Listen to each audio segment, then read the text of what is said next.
So much has changed in Silicon Valley from the early 80s when I got there to now, and probably hundreds of things, but I think the biggest change is it hardly costs anything to start a company today. You don't need a garage, you don't need equipment, you don't need any hardware. All you need is people who know how to program, and you can get a startup up and running in no time at all. These entrepreneurs of these small companies, they think a year is forever. We thought a year was, pretty short back in the 80s.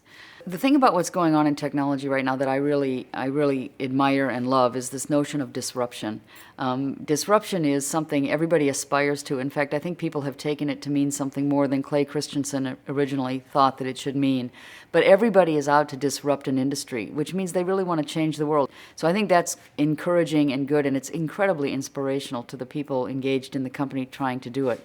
We have, I think, some amazing entrepreneurs today, but I do think that era of the 80s with the Bill Gates and the Steve Jobs and Trip Hawkins and Philippe Kahn, and they were wacky, right? They moved this industry forward tremendously, partially as a result of their being outside the norm. We have great entrepreneurs today, but they're much more, I think, much more staid and professional and college educated, and they're not wacky and on the edge of a reality distortion field like Steve Jobs was.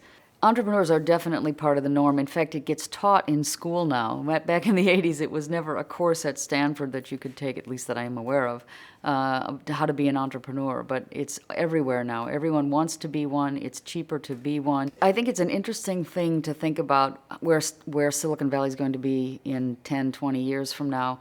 I think we're seeing an interesting set of entrepreneurs come onto the scene who are much younger. They've started companies before they ever even had a chance to go to college, let alone graduate. And there are little Silicon Valleys all over the world where entrepreneurship flourishes and people support it and the marketplace welcomes it. So I love being part of a physical place that has actually become an amazing state of mind for the world.